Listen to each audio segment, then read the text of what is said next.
আজকে আমি তোমাদের সাথে শেয়ার করব যে আমি বাবুকে কিভাবে ওটস বানিয়ে খাওয়াই। এটা খেতেও খুব ভালোবাসে।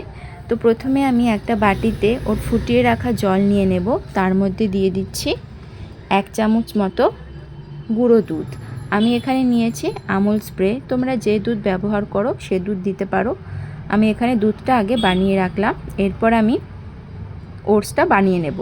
আর আমি ওটসটা আগের থেকেই ভিজিয়ে রেখেছিলাম। এখানে 1.5 চামচের মতো ওটস রয়েছে ভেজানো।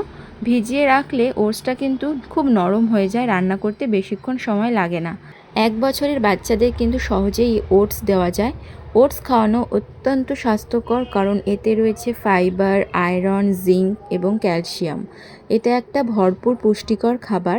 6 মাস বয়স থেকে বাচ্চার খাবারে এটি যোগ করতে পারো, যা সহজেই হজম হয়, এবং যদি বাচ্চার কোষ্ঠকাঠিন্য থাকে তাহলে সেটাও কিন্তু দূর হয়ে যায়।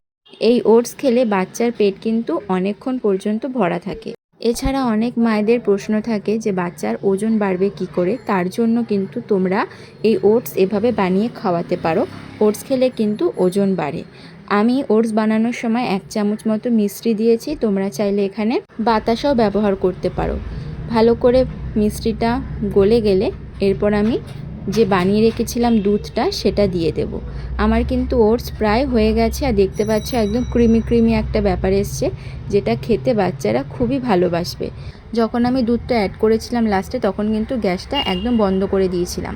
ওটস এভাবে বানিয়ে দিলে প্রত্যেক দিন বাচ্চাকে দিনে একবার হলেও, সকাল হোক বা রাতে যদি দাও, তাহলে কিন্তু বাচ্চা ভালোও খাবে, অনেকক্ষণ বাচ্চার পেট ভরা থাকবে এবং বাচ্চার ওজন বাড়বে।